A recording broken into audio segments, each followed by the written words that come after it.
대한산업보건협회 백헌기 회장님께서 해주실 텐데요. 백헌기 회장님은 한국산업안전보건공단의 이사장으로 지내셨으며 현재 119 안전재단 이사, 안전생활실천시민연합 공동대표, 대한산업보건협회 회장으로 계십니다. 자, 그럼 백헌기 회장님 무대로 모시겠습니다. 여러분 큰 박수로 환영해 주십시오. 정부의 안전정책 방향과 공생협력을 통한 안전한 사업장 만들기에 대해서 백헌기 회장님께서 말씀해 주셨습니다. 정부 산업안전보건 정책 방향과 국민생명지키기 3대 프로젝트, 작업 전 안전점검을 왜 꼭 해야 되는지, 그 다음에 안전한 사업장 만들기 위한 필수 안전수칙, 안전보건 실천을 위한 당부 말씀으로 오늘 마무리하겠습니다. 제가 안전공단에 있을 때 사고 난 많은 사업장들을 가보면 한결같이 다 똑같아요. CEO 마인드가 안전보건에만 가 있어도 그 사업장은 재가 안 나는 거예요. 그런데 안전에 대해서 전혀 모르는 사업장들이 거진 많이 있다는 거예요. 그래서 사고가 나서 가보면은 사고는 운이 없어서 재수가 없어서 난다, 이렇게 얘기를 하고 있어요.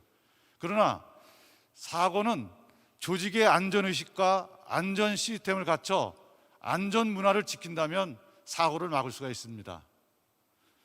대개 많은 회사들이 사고 나서 보면은 CEO는 안전에 소요되는 비용을 손실이라고 생각하는 거예요. 손실이 아니고 투자다, 이렇게 생각하는 게 좋을 것 같습니다. 그 다음에 이제 기본을 지키는 안전 리더십이 굉장히 중요합니다. 그래서 이것을 기업의 문화로 정착시켜야 된다. 제가 그 맨 위에 시작할 때 이렇게 해놨어요. 안전에 대한 중요성을 깨달았을 때 실질적인 행동 변화가 이어진다. 오늘 제 강의를 통해서 안전에 대한 새로운 변화가 있으시길 바라면서 강의를 시작하겠습니다.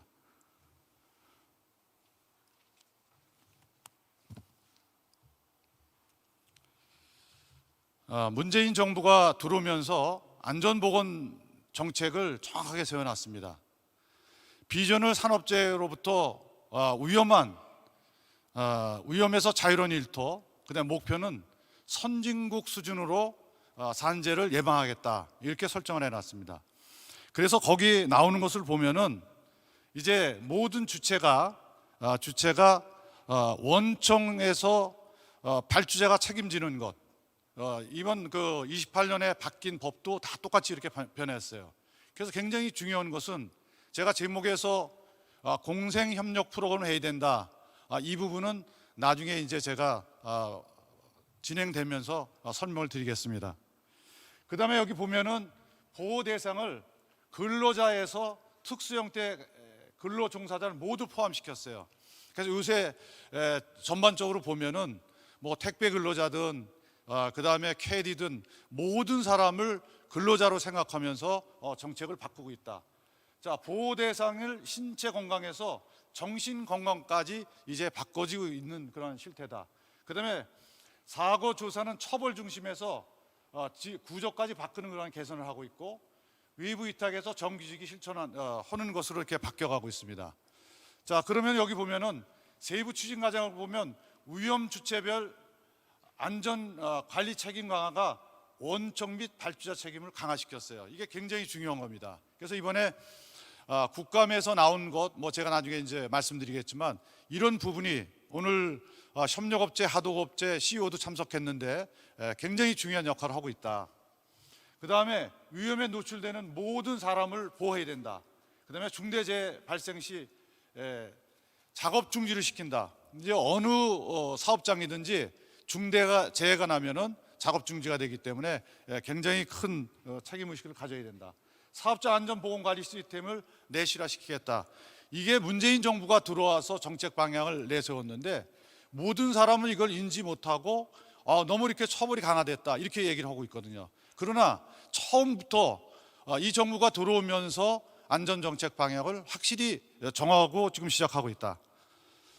자, 그 다음에 내세운 게 국민생명지키 3대 프로젝트를 내놨는데, 이것은 뭐냐면 이 세 가지예요. 자살 예방, 자살이 그 19년도에 보니까 13,092명이 1년에 자살을 하고 있어요. 그다음에 교통안전 사고로 4,292명, 그다음에 산업안전으로 964명. 이것을 문재인 정부가 끝나는 2022년까지 50%를 줄이겠다, 이 목표를 세운 겁니다. 여러분, 우리나라가 자살이 세계에서 1위 국가입니다. OECD 국가에서. 하루에 몇 명이 사망하는지 지금 알고 계십니까? 혹시? 하루에 37명씩 자살을 하고 있습니다.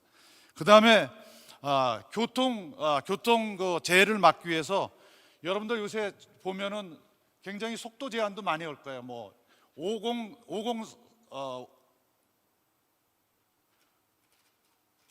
여기에 보면은 5030 정책, 이런 프로그램을 통해서 속도를 줄이고 이렇게 해서 교통재해도 지금 반으로 줄이는 그러한 것을 지침을 내놓고 있다. 그 다음에 산업 사고 사망자는 1년에 한 2,100명이 넘는데, 사고 사망자는 작년에 이제 이 그 프로젝트를 시작하면서 800명 단위로 떨어졌지만, 지금도 질병까지 합하면 한 2,100여 명이 현장에서 사망 사고가 나고 있다. 자, 그래서 이 정책 방향을 보면 현재 OECD 국가에서는 3명 정도인데, 현재 우리나라는 5.3명인데 이것을 2022년까지 2.7명으로 낮추는 목표를 가지고 정부가 시책을 하고 있다. 자, 여기 보면은 90년 이후에 28년 만에 법을 전부 개정을 했어요. 그런데 이게 공공기관에서 큰 사고가 일주일 만에 나는 바람에 급물살을 타고 법이 개정된 겁니다. 작년 1월 15일부로. 그게 뭐냐면, 첫 번째, 여러분들 기억이 날 겁니다. 고양시에 있는 그 난방공사 열 그 수송관이 터지면서 1명이 사망하고 39명이 다쳤어요. 그 다음에 보니까 KTX 강릉선이 이탈됐죠. 그 다음에 제일 중요한 것은 서부발전 김영균 씨가 사망하면서 모든 NGO 단체에서 들고 일어난 거예요. 그 바람에 그 다음 달인 1월 15일부로 법이 개정됐다고 이렇게 여러분들 보면 되겠습니다. 그래서 이 세 가지가 공공기관에서 큰 사고로 이어지면서 법 개정이 빨리 됐다. 자, 여기서 보니까 이렇게 돼요. 산재로 숨진 노동자를 보니까 실질적으로 요거는 18년도 겁니다. 사고 사망자가 971명, 질병까지 합치니까 2,142명이 되는 거예요. 자, 이것을 계산해 보니까 우리가 그 자연재해 손실액이 6,870억인데 산재로 인한 손실액이 매년 22조 원씩 없어지고 있다는 거예요. 그래서 안전보건이 굉장히 중요하다. 자, 그러면 법 개정 중에서 세 가지만 제가 말씀드릴게요. 자, 첫 번째는 뭐냐면, 근로자 사망 시 사업주 및 도급인 처벌을 강화시켰어요. 그래서 전에는 1년 이하 징역 또는 1천만 원을 7년 이하 징역 또는 1억 원으로 벌금을 상승시킨 거예요. 자, 5년 이내에 반복적인 그러한 재해가 사망재해가 났을 때는 가중처벌을 하겠다. 2분의 1 이렇게 법이 바뀌었습니다. 그래서 지금은 이제 근로자가 사망 시 사업주나 도급인이 똑같은 처벌을 받기 때문에 이제 공생협력 프로그램에 의해서 함께 안전을 지키지 않으면 안 된다. 자, 두 번째는 도급인의 안전보건 조치 위반할 때 벌칙을 상향 조정한 거예요. 1년 이하 징역 또는 1천만 원을 3년 이하 징역 또는 3천만 원 이하 벌금을 물게 돼 있습니다. 그래서 이번 산업안전보건법 개정에는 이제 화학물질, 여기 보니까 이렇게 나와요. 유해오염물질 도급이 일반화되었고 작업장소 시설 등에 대한 실질적인 지배관리권을 가진 도급인의 책임을 강화시켰다. 이래서 이제 하도급 주는 것도 제한했고, 이러기 때문에 아마 울산 지역에는 아마 이 법 개정으로 인해서 여러분들이 갖추어야 될 그런 부분이 굉장히 많을 것이라고 생각됩니다. 자, 그 다음에 이제 김영균 씨가 사망하는 그 이후에 이제 근로자 작업 및 긴급 대피를 정확히 명시해 놓은 겁니다. 이따가 이제 그 PPT에서 자세한 설명을 하는 걸로 넘어가겠습니다. 자, 공공기관에서 그 일주일 만에 세 가지 큰 사고 나다 보니까 공공기관도 이제 안전 강화 대책을 발표했는데 제일 중요한 것은 뭐냐? 우리 공공기관들이 경영평가라고 하면은 진짜 열심히 해야 돼요. 평가를 잘못 받으면 우리가 성과급도 못 받고, 그 다음에 CEO들이 또 문책도 당하고, 제일 중요한 것은 경영관리 부분의 안전지표 배점을 상향시킨 겁니다. 최대 2점에서 최대 6점까지. 제가 계획재정부 공공기관 운영위원으로 있으면서 323기관을 쭉 살펴볼 때 1점, 0.1점 갖고도 막 순위가 바뀌어요. A, B, C, D 순급이 계속 바뀌는데 여기서 4점이 올라간 데는 굉장히 높게 올라가는 겁니다. 사실 올해 평가해 봤을 때는 우리 울산항만공사는 아마 잘해서 A 등급을 받은 것 같습니다. 앞으로도 계속 더 유지해서 S 등급으로 가시기를 바라겠습니다. 자, 여기에도 마찬가지로 산업재해보건법 중대재해 1명 이상 중대재해 사고 나면 이제는 어떻게 하냐? 적부평가식으로 해서 0점입니다. 사망재해가 나면 평가를 못 받는 거예요. 다만 이제 사고 사망자나 중대재해 아닌 것은 이렇게 사고 발생 기간의 감소, 노력 성과 이런 걸 반영해서 점수를 줄 수 있도록 그렇게 만들어졌다. 제가 이제 작년에 이제 강의를 많이 다닌 것 중에서 사실 한수원 제가 강의를 갔어요. 그러니까 한수원 협력서 CEO 합동 안전 워크숍을 간 거예요. 자, 이때 공생 협력 프로그램을 안전보건공단에서 매년 진행하고 있어요. 그래서 함께 그 프로그램을 통해서 재해를 예방하는 건데 여기 보니까 이렇게 나와요. 사망 만일 기준으로 협력업체가 원청에 비해 무려 8배나 높게 나타나고 있다. 그러니까 굉장히 협력업체, 하도업체가 재율이 굉장히 높게 올라가는 거예요. 그래서 이제는 원청과 협력업체, 하도업체가 같이 공생할 수 있는 그런 프로그램을 통해서 재해를 예방해야 된다. 제가 카트가 조금 많기 때문에 좀 빨리 진행하고 나머지 분은 자료에 있기 때문에 참고해 주시기 바랍니다. 저는 작업 전 안전 점검, 위험성 평가가 기업의 안전 문화로 정착시켜야 된다. 저는 오늘 강의 중에서 제일 중요한 내용을 한번 같이 살펴보겠습니다. 자, 위험성 평가란 뭐냐? 위험성 평가란 사업주가 스스로 유해 위험 요인을 파악 평가하고 이를 제거 감소시키기 위한 대책을 수립하여 체계적으로 반복적으로 실행하는 것이다. 그래서 준비하고 파악하고 추정하고 결정하고 또 대책 수립을 하는 CDP 방법으로 계속 반복적인 그러한 교육을 실시해야 된다. 이게 위험성 평가는 우리 산업안전보건법 40조 2항에 있습니다. 그래서 작업 전에 위험성 평가만 잘해도 우리가 재해를 예방할 수가 있습니다. 자, 최근에 이천 물류창고 폭발 사고 38명이 목숨을 잃고 중상 8명, 경상 2명이 당했습니다. 자, 이것을 제가 살펴보면서 2008년도 1월 7일 날도 냉동창고에서 40명이 사망한 거예요. 똑같은 사례예요. 스티로폴 사이에 용접 불꽃에 의해서 사고가 난 거예요. 이때 사고 났을 때 정확하게 어떻게 지침이 됐냐면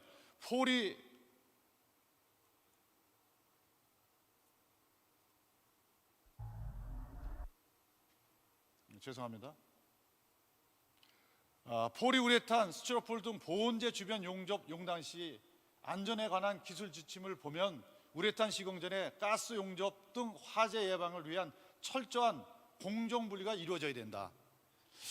저는 이 사고를 보면서 이 PPT를 만들면서 많은 언론을 보고 또 제가 여러 가지 일을 볼 때 자, 공기를 단축시키는 거예요. 모든 사고는 공기를 단축시키고 또 빨리빨리 하는 이런 곳에서 사고가 나는데 자, 한 달 안에 이 마무리 공사를 하는 거예요. 근데 보니까 9개 협력업체 78명이 동시에 작업을 한 거예요. 들어가서. 자, 스티로폴 작업할 때는 용접 작업을 하지 말아야 되는데도 불구하고 자기가 맡은 협력업체가 빨리빨리 끝내야 돼요. 업무를. 그러다 보니까 한꺼번에 작업하다가 이런 대형 화재로 이어졌다. 저는 이번에 레바논 베이루스 항공 폭발 사고를 사실 PPT는 만들어놨는데 원인이 불명하지 않고 정확하게 안 나와서 사실은 텐진항 대형 폭발 사고로 가름하면서 우리 항만공사도 이런 액체 화물 중심 그런 항에서 철저히 대비해야 되겠다 하는 뜻에서 한번 보겠습니다. 자, 텐진항 대형 폭발 사고에 165명이 사망하고 8명 실종, 798명 부상. 그런데 소방관이 100여 명이 사망한 거예요.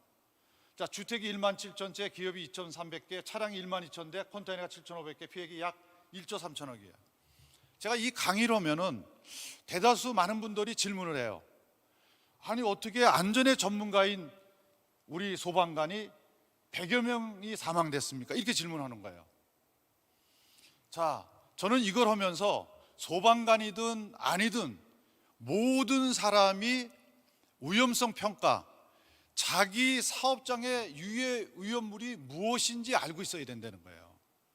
그랬을 때 사고 났을 때 대응도 되고 대처도 된다는 거예요.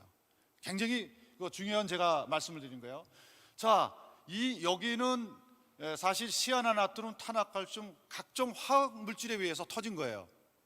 자, 그렇다 그러면 출동한 소방관이 저길 들어가면 안 되는 거야.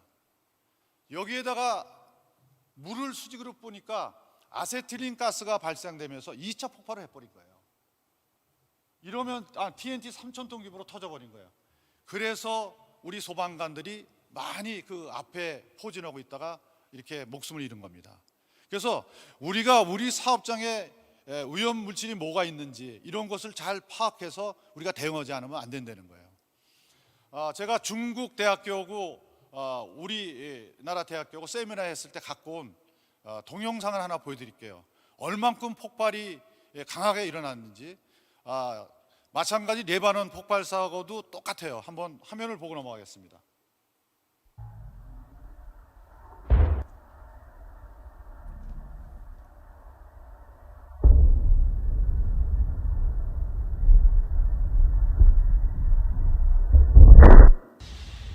哎呦这，哎呦我操！我日他妈！哎呦！我去！我操！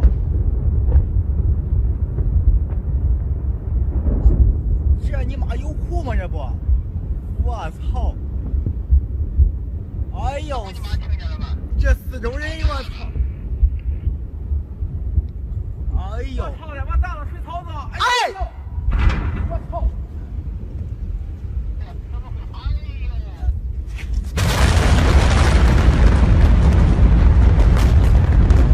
哎呦！我日他妈！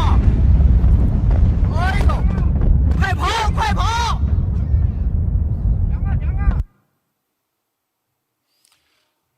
현대 기아차 여기 그 항만에 있던 12,000대 차량이 이렇게 다 전소돼 버렸어요. 이렇게 사람이 그냥 벽에서 이렇게 됐고. 근데 공중에서 찍은 사진을 보니까 운동장 몇십 배만한 홀이 생긴 거예요. 저는 제가 안전공단에 근무하면서 울산이 굉장히 중요한 곳이다. 액화 물질도 최대로 보유 많이 했고 석유 물류단지, 화학공장 이렇기 때문에 우리가 안전관리에 대해서 철저히 하지 않으면 안 되는 곳이다. 제가 50대 기업 CEO들을 안전에 대해서 몰라서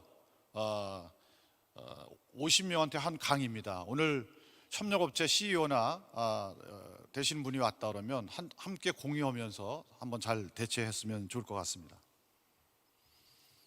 제가 안전한 사업장 만들기 필수 안전 수칙을 이렇게 4가지를 정해봤습니다. 작업 전에 안전보건 교육을 매뉴얼대로 잘 시켜야 된다. 작업 전 보고를 지급하고 착용하는 습관을 길러야 된다. 안전작업 절차를 잘 지키고 안전보건 표시를 잘 부착해야 된다. 이번에 국감에서 4대 항에 대한 사고를 나온 것을 제가 한번 봤어요. 자, 우리 울산항만공사는 5년 동안을 보니까 사망재해 하나고 나머지 66건은 전부 어떤 사고냐? 제가 봤더니 3대 악성 사고예요. 충돌 끼임 추락 사고예요. 근데 여기에서 보니까 협력업체, 하도업체 거진단했더라고요. 그래서 제가 이제 공생 협력 프로그램을 같이 하지 않으면은 이제 안전한 항만을 지킬 수가 없다는 거예요. 그래서 원청과 협력업체, 하도업체까지라도 이제 하나가 돼서 안전을 지켜야 된다. 자, 부산 신항 컨테이너 끼임 사망 사고, 뭐 작년에 일어났죠. 그래서 당시 이 24세 컨테이너 2개 사이에 그 이 봉함을 허는데 스트레스 캐리어라는 그 운전을 하는 사람이 사실 교육을 못 받았어요. 마치지도 않은 사람이 올라가서 이것을 작동하다가 컨테이너를 건드는 바람에 사망자가 난 거예요. 제가 요거 화면만 한번 더 보고 가겠습니다. 제가 설명하는 것보다 더 잘 돼 있습니다. 일요일에 부산 신항에서 일하던 20대 노동자가 컨테이너에 치여 숨졌습니다. 사고 원인을 조사해보니 무리하게 투입된 미숙련 노동자가 컨테이너 운반 장비를 조작하다 사고가 난 것으로 확인됐습니다. 강희애슬 기자가 취재했습니다. 부산 신항 오부드입니다. 지난 일요일 아침 컨테이너 검수를 하던 20대 노동자가 컨테이너에 치여 숨졌습니다. 이 컨테이너를 옮기는 장비는 고용된 지 6개월밖에 안 된 다른 하청업체 소속 노동자가 몰았습니다. 이 부두의 안전수칙에는 숙련된 운전기사와 함께 120시간 동안 해당 장비의 조작법 등을 배우게 돼 있습니다. 또 전문가의 기능 테스트를 통과해야만 장비를 혼자 몰 수 있습니다. 하지만 사고 당시 이 장비는 이런 기준에 모두 미달한 운전기사 혼자 작동하고 있었습니다. 한 100시간 가까이 승무를 했으니까 어느 정도는 됐다라고 생각을 하고 작업이 여유가 있어 되게 복잡한 상황은 아니니까 2시간 정도는 태워도 되지 않겠는가라고 아마 판단을 했던 것 같아요. 장비를 몰 때 입력해야 하는 사번과 비밀번호는 작업반장 걸 대신 사용했습니다. 배차표에 적힌 작업자와 실제 운전한 사람이 달랐지만 감독해야 하는 원청업체는 제대로 확인하지 않았습니다. 배차표를 받아서 저희 현장 실무 관리자들이 관리를 철저하게 하는 거죠. 매번 이제 저희들이 그런 기준을 세웠지만 사실은 매번 확인할 수는 없잖아요. 경찰과 부산지방노동청은 이번 사고의 과실이 누구에게 있었는지와 원청과 하청업체의 산업안전보건법 위반 여부 등을 조사하고 있습니다. KBS 뉴스 강예슬입니다. 두 번째는 작업 전에 보호구를 지급하고 착용하는 습관을 꼭 길러야 됩니다. 사실 이거는 충북에서 하수처리장 이 덮개를 씌우는 작업, 덮개를 끌어다니면서 사고 난 겁니다. 전체적인 통계를 보면 A형 사다리 이 추락재해가 전체 추락재해의 61.2%를 차지하고 있는 거예요. 자, 이 근로자가 안전모를 쓰고 안전거리를 이 파이프에다 걸었다 그러면 정확하게 살아날 수가 있는 거예요. 그런데 안전모도 안 쓰고 안전고리도 안 한 거예요. 자, 이 직원이 올라가서 이 판넬을 끌어잡습니다. 뒤로 가면서 머리가 충격을 받아서 그 자리에서 목숨을 잃은 거예요. 원래 사진을 보면 더 좀 저건데 그래서 이걸로 대신 바꾼 겁니다. 자, 그래서 고용노동부가 작년 1월 달에 A형 사다리 전면 금지를 시켰는데 여러 가지 이제 민원이 들어오고 하니까 이 5가지는 꼭 지켜라. 이게 이제 뭐 회사든 그 다음에 가정이든 가수니 어디든지 사용하는 거예요. A형 사다리. 그 5가지가 뭐냐? 사다리 사용이 불가피한 경우만 사용을 해라.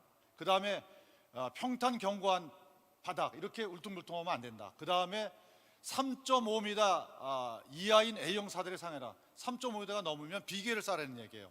그 다음에 보호구를 반드시 사용해라. 이 근로자를 보세요. 이 문틀 작업하는데 정확하게 안전고리를 걸고 안전모를 쓰고 작업하잖아요. 이렇게 해야 된다는 거예요. 그 다음에 2인 1조로 작업해라. 이렇게 잡아주면서 작업을 하라는 거예요. 제가 동영상 하나 보여드릴게요. 하도 사고 많이 나는데 큰 마켓에서 외국이에요. 높은 사다리에 올라가서 배너를 달아간 거예요. 세일 배너를 달아 올라가서 그 자리에 이렇게 달고 내려왔으면 되는데 이 직원이 옆으로 조금 옮겨가면서 그 자리에 떨어지면서 목숨을 잃어요. 한번 보고 넘어가겠습니다. 한번 보세요. 그래서 꼭 잡아주고 안전하게 해야 되는 거예요. 그래서 이 사고가 전체 61.2%가 나고 있다. 자, 작업 절차를 매뉴얼대로 잘 지켜야 된다. 그러니까 태안화력 사고 사례인데요. 이게 사실은 이 안에 이 콤비아가 석탄을 날리고 들어가는 거예요. 그럼 여기에는 풀코드라는 안전 이 빨간 선 코드가 있어요. 그래서 김용균 씨가 이 안에 들어가서 벨트 안에 들어갔을 때 한 사람이 위험하면 바로 여기 빨간 선이 보이죠. 이 빨간 선을 잡아당기면 되는 거예요. 그래서 2인 1조로 매뉴얼이 돼 있는데 혼자 들어간 거예요. 그래서 사망재로 이어질 수밖에 없다. 그래서 힘든 작업 이런 거에서는 매뉴얼에 있는 대로 꼭 작업을 시켜서 하지 않으면 안 된다. 동영상은 그냥 넘어가겠습니다. 죽기 전에 바로 그 동영상인데, 그다음에 네 번째, 안전보건 표시를 잘 부착해야 된다. 이건 경북 영덕에서 수산물 가공업체에서 지하 3m 지하 탱크에 그 찌꺼기를 청소하러 들어간 거예요. 외국인 4명이 들어갔는데 사업주가 지켜보는 데에서 4명이 다 목숨을 잃은 거예요. 자, 여기 들어가기 위해서는 어떻게 해야 돼요? 우선 산소 농도 체크를 해야 되는 거예요. 농도 체크를 해봤더니 18% 미만이네. 이러면 절대 들어가면 안 돼요. 이건 100명이 들어가면 100명이 다 목숨을 잃습니다. 그래서 어떻게 해야 되냐면 안전보건 표시를 정확하게 부착해야 되는 거예요. 이렇게 금지 표시, 경고 표시, 지시 표시, 안내 표시. 제가 그 반월에 도금 단지에 갔더니 밀폐 공간 이 가스가 나오는 곳에 관계자 위에 출입 금지 하나만 딱 써놓은 거예요. 그래서 제가 가서 요것을 그때 당시에 공단했을 때 만들어 놓은 겁니다. 질식재 발생 위험 장소, 관계자의 출입 금지 위험. 그 다음에 이렇게 체크를 다 하라고 그랬는데, 제가 그 외국인 강사 교육을 다니는데 그 강사 교육을 가서 한번 물어봤어요. 외국인에서 온 사람들, 당신들 우리나라에 왔을 때 어떤 교육이 최고로 받냐?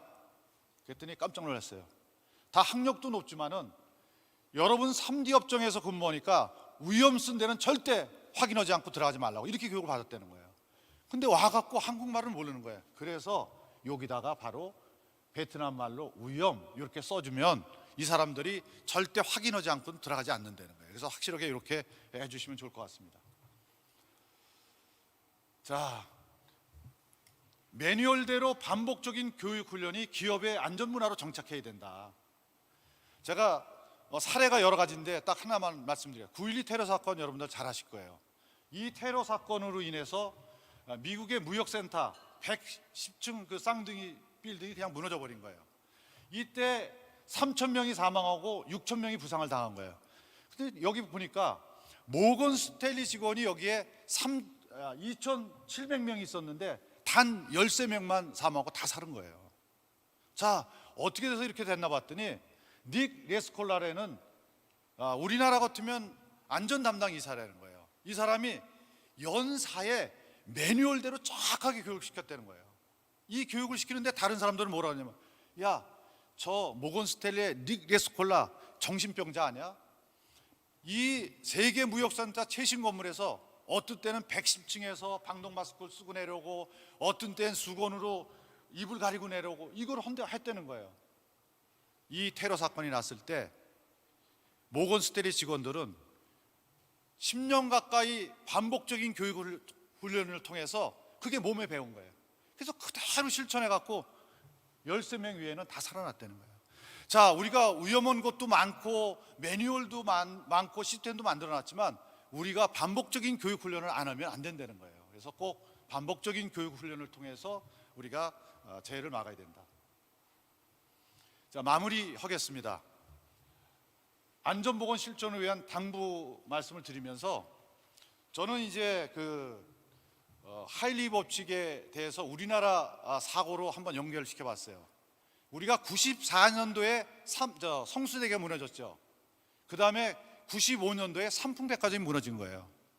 자, 성수대교나 삼풍백화점 여러분들 인터넷 들어가 보면 전부 다 부실 공사를 한 거예요. 그런데 삼풍백화점은 여기 329번에 대형 사고가 난다는데 그 이상의 5년 동안에 증조가 계속 일어난 거예요. 그런데도 불구하고 회장님께서 하루에 5억 원의 매출이 생기는 거예요. 사고 난 날 오전까지도 감리 점검을 해서 문을 닫았는데도 불구하고 안 닫은 거예요. 자, 얼만큼 손실을 봤냐면 3,460억 원을 손실을 본 거예요. 제가 아까 시작할 때 안전은 투자지 비용으로 생각하면 안 된다는 거예요. 우리 시설에 안전 점검했을 때 이상이 생겼다 이러면 바로 투자를 하시라는 거예요. 기업의 성패는 뭘로 좌우된다? 바로 안전사고로 이어진다는 거예요.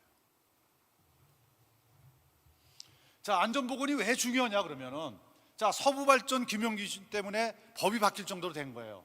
자, 여기 특별 감독한 결과 어떻게 했어요? 원청 하청업체 책임자 모두 형사 입건하고 과태료 6억 7천만 원을 낸 거예요. 제가 아까 그 동영상, 마지막 동영상을 못 보여드렸는데, 자, 그 다음에 이 김용균 씨가 어떻게 했냐면 다니면서 계속 스마트폰으로 그 어두운 곳을 다니면서 점검을 한 거예요. 자, 특별 감독 받고 난 다음에 200억을 들여서 이 새롭게 고쳤는데 보세요. 312곳에 조명들을 추가 설치했다는 거예요. 아니, 사고 나기 전에 조명을 밝혔으면은 얼마나 좋았을 거예요. 사고, 그러니까 소 잃고 외양간 고치는 거예요. 그러니까 사전에 위험한 곳이 있다 그러면 우리가 투자를 해야 된다는 거예요. 비용으로 생각하면 절대 안 된다는 거예요. 그 다음에 포스코 안전경영 3년에 1조 원 투입했다. 근로자 4명이 실제가 된 거예요. 밀폐 공간에 5,114억, 안전 관련 조직 신설하는데 369억, 외주업체 안전교육 감시인 배치가 114억, 어마어마하게 들어가는 거예요. 이 손실이 어마어마한 거 얼마인지 여러분도 한번 상상 한번 해보세요. 자, 공공중공업이 이렇게 자꾸 재해가 나니까 어떻게 했냐면 그룹의 안전경영 현황에 대한 전면적인 재검토를 한 거예요. 그래서 3천억 예산을 들여서 위험재해 예방에 하고, 그 다음에 총괄 사장 직속으로 안전환경실을 개편한 거예요. 다른 부서 밑에 안전보건을 두니까 이게 안 되는 거예요. 심 있는 사람이 다 쓰는 거예요. 총무부서에 안전 보건팀을 두니까 심 쓰는 놈이 그 비용을 다 쓰는 거예요. 그래서 대기업이고 어딘지 지금은 전부 사장 직속에 안전환경팀을 뒀다. 그 다음에 보니까 안전전담요원 200명 수준으로 기존에 2배 이상을 늘렸다. 직원들에 대한 맞춤형 교육을 시키는데 협력업체, 하도업체까지 하고 있다. 본사, 부서장, 협력업체 대표 함께 합동 상시점검반을 운영하고 있다. 그 다음에 중요한 거예요. 이 사고가 나니까 이 큰 회사에서 중간에 경영방침을 바꿨어요. 어떻게? 안전한 일터가 변경 후 첫 번째, 안전이 중요하다. 안전한 일터가 위로 올라간 거예요. 여러분, 1900년도에 미국의 US 스틸 회사, 이건 철강 회사예요. 게리 회장이 딱 그 회사에 가니까 주식은 폭락됐고 회사 운영할 수가 없어요. 이때 게리 회장이 안전에 투자하기 시작한 거예요. 경영 방침을 뭘로 바꿨냐면 안전 제일로.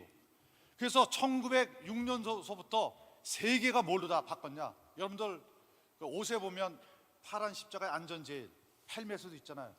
1906년도에 게리 회장이 경영 방침을 안전 제일로 바꾸면서 전 세계적으로 홍보가 됐다는 거예요. 그만큼 굉장히 중요하다. 자, 이 중공업이 잘 가다 요즘 또 재해가 나니까 어떻게 했어요? 회장님께서 사고 나면 공장 문을 닫을 수 있다. 안전사고가 잇따르자 발생한 것은 안전의 경영의 최우선 방침이 이게 실천이 안 된다. 이렇게 해서 바꿔버린 거예요. 그러면서 안전에 있어서는 노사가 따로 없다. 저도 이제 노사 강의를 많이 가요. 만도기계도 가고 가보면 제가 얘기하는 거예요. 안전에는 노사가 따로 없다. 왜? 노동조합도 근로자의 건강을 첫 번째로 지켜줘야 되기 때문에, 또 회사에 사고가 나면 안 되기 때문에 노사가 함께하는 정책을 펴고 있다. 자, 대림산업의 협력업체 CEO 150명을 일주일 동안 안전교육을 시킨 거예요. 왜 안전교육을 시켰을까요? 이제는 원청과 협력업체, 하도업체가 공생협력 프로그램을 하지 않으면은 이제 사고가 나면 똑같은 책임을 져야 되는 거예요. 기업의 성패가 좌우되잖아요. 사망재해가 나면은 어떻게 해요? 업무를 중단시키잖아요. 그래 특별 감독 받고 이게 다 나고 난 다음에 가동시키잖아요. 그래서 협력업체 CEO를 일주일 동안 이렇게 함께 교육을 시키는 거예요. CEO가 안전보건에 대해서 알면은 근로자도 똑같이 알 수가 있다는 거예요. 자, 마무리하겠습니다. 안전보건 실천은 톱다운이에요. 밭다운이 아니고. 오늘 협력업체, 하도업체 CEO 여러분들도 왔고 또 우리 공사의 사장님도 오셨지만은 CEO 마인드가 어디에 가 있느냐 굉장히 중요하다 그랬잖아요. 왜? CEO가 투자도 해야 되고 교육도 시켜야 되고 안전보건에만 가 있어도 그 회사는 사고 안 난다는 거예요. 그래서 이렇게 안전보건은 톱다운이다. 여기서 아래로 나가야 된다. 마무리를 하겠습니다. 자, 세계적인 기업 두폰 회사는 화약 공장으로부터 시작한 거예요. 근데 사고만 났다 그러면 건물이 날아가고 사람이 죽는 거예요. 아무리 직원들한테 얘기해도 안 듣는 거예요. 이때 사장이 자기 집을 공장 한가운데다 옮겨놓고 전 직원을 많은 거예요. 여러분, 안전하게 작업할 수 없다면 절대 작업하지 마십시오. 왜? 우리 온 가족의 생명이 달려 있습니다. 이때부터 이 회사는 안전에 투자하고 교육을 시켰다는 거예요. 뭐 사례는 많지만 이 회사의 직원은 누구나 앞에 세우면 다 안전 강의 할 정도로 만들었대요. 이제는 이 회사는 바깥에 있는 것보다 이 공장 안에 있는 게 더 안전하게 됐다는 거예요. 아무쪼록 우리 울산항만공사도 우리 공사 안에 있는 게 더 안전하게 될 수 있도록 안전 시스템을 더 갖추고 또 체계적인 그러한 체계적으로 구축해서 사실 제가 울산 하면은 SO일 지금 저 수석 부사장님도 왔지만은 제가 2014년도에 그 탱크가 터져갖고 믹서기가 터져가지고 그 어마어마한 것을 기름이 셀 때 그때 사실은 주위에 있는 많은 그런 공공기관이 협력했어요. 뭐 SOE를 비롯해서 각 뭐 SK 여러 가지 업체가 와서 협력했어요. 뭐 소방서가 지휘를 하고 그런 유증기가 발생하는데도 불구하고 안전하게 했는데 그때 CEO가 외국 분인데 진두지휘를 했다는 거예요. 그 위험한 상황에서도. 그래서 우리가 안전한 사업장을 만들기 위해서 우리가 함께 노력해야 된다. 자, 마무리하면서 미국의 철학자 윌리엄 제임스가 이렇게 얘기했대요. 타임 포 체인지. 오늘 제 강의를 통해서 생각이 변하면 행동이 바뀌고 행동이 변하면 습관이 바뀌고 습관이 변하면 운명이 바뀐다. 이렇게 나와 있습니다. 아무쪼록 우리 울산항이 액체 그 중심 항구지만은 이번 컨퍼런스를 통해서 더욱 안전 체계를 갖추고 세계적인 공항으로 거듭나기를 바라면서 강의를 마치고 혹시 제 강의 중에서 질문 사항이나 있으면 질문을 받고 마치는 걸로 하겠습니다. 네, 백헌기 회장님의 말씀 잘 들었습니다. 질문 있으시면 손 들어주시면 마이크 전달하도록 하겠습니다. 네. 자, 오늘 안전에 대한 투자 또 안전 리더십에 대해서 다시 한번 생각하게 만드는 시간이었는데요. 네, 저기 가운데 쪽에 앉아 계신 남성분, 네, 다시 한번 손을 들어봐 주실까요? 마이크 전달하도록 하겠습니다. 네, 회장님께 질문 부탁드립니다. 네, 감사합니다. 이 귀한 자리에 열정을 가지시고 안전항만으로 가기 위한 여러 가지 제반 사항 경청 잘 했습니다. 얼마 전에 그 화재 폭발 사고가 있었던 연포부두의 대주중공업에서 현장 업무를 책임지고 있는 김정석 부장입니다. 예. 말씀 중에 CEO의 마인드, 그 다음에 근로의 현장 이런 부분들을 접목을 하시면서 알기 쉽게 잘 말씀해 주셨는데 잘 경청했고요. 예. 제가 그 강의를 듣는 중에 이런 생각을 했습니다. 예. 그 정부 정책에 의한 안전항만, 생산 현장과 그 항만 쪽의 현장 필드 상황은 많이 다릅니다. 네. 대한민국의 산업 현장으로 가기 위해서 제조 현장 부분에는 많이 접목이 되고 예산 부분, 정부의 지원, 공공기관에서의 지원 체제들이 잘 되고 있는데 그 항만 쪽에는 많이 열악합니다. 얼마 전에 있었던 폭발 사고 현장에서 바로 현장을 목격한 한 사람으로서 많은 생각을 했습니다. 울산항은 석유화학 단지 이런 케미칼 부분이 대형 폭발 사고로 갈 수 있는 이 여지가 충분하게 있습니다. 근데 제가 한 3, 4년 동안 현장에서 그 지도를 하면서 관리를 하면서 느낀 점이 예산 부분이 좀 적지 않지 않냐. 아무리 근로 현장에서 근로자들이 마인드를 올리고 뭐 관리자들의 이렇게 잘 관리를 한다 하지만 안전은 이렇게 또 지원 채널이 있어야 됩니다. 산업안전협회장님으로서 이렇게 정부 정책이나 또 산업 현장에서 이렇게 업무를 하시면서 예산 부분이 상당히 좀 열악하다고 생각해요. 그래서 특히 뭐 이렇게 해안 항만 쪽에는 너무너무 부족한 부분이 많습니다. 울산항에서 4년 차에 걸쳐서 이런 좋은 컨퍼런스를 통해서 의식도 올리고 또 이런 중요한 부분들의 역할을 하고 계시는데 그 협회장님으로서 정부 예산 부분이 수직 수평 관계가 어떻게 가야 되겠는가. 여기에는 CEO도 계시고 또 산업 현장에서 필드 책임자도 있으니까 회장님의 입장에서 한번 말씀을 좀 해주시면은 저희들이 잘 또 접목해서 진행토록 하도록 하겠습니다. 예, 감사합니다. 아주 진짜 중요한 질문을 하셨습니다.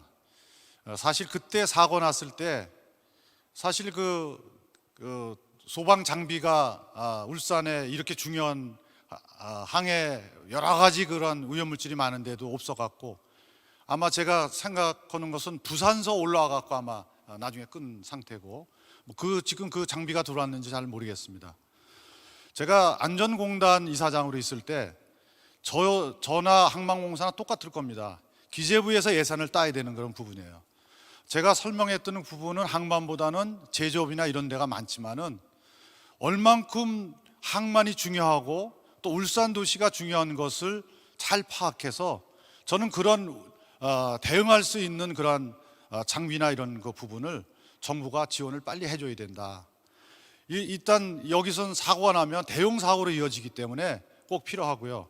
오늘 청장님이 여기 와 계신데 우리 사장님하고 잘해서 그런 여러 가지 울산시에 꼭 필요한 그런 장비나 이런 것을 좀 비용을 투자할 수 있도록 그렇게 해주시면 굉장히 좋을 것 같습니다. 예.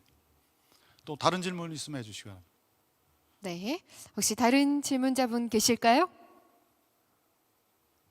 네, 안 계신다면 네, 이것으로 발표를 마치도록 하겠습니다. 마무리 말씀 부탁드립니다. 제가 짧은 시간에 이제 많은 것을 전달하려고 했지만은 제가 책에 보면은 요약해서 정리를 해놨어요. 정리도 해놨고 또 제가 느끼는 것은 이제 앞으로의 이 법이 바뀌고 이렇게 했을 때 공생 협력 프로그램을 하지 않으면은 이제 우리 사업장에는 크고 작은 재해가 많이 날 것입니다. 이제 오늘 이후로 공생 협력 프로그램을 통해서 여러분 울산항이나 또 다른 데서 오신 분이 있다 그러면 그 사업장이 안전한 사업장이 되길 바라면서 오늘 마치는 걸로 하겠습니다. 고맙습니다.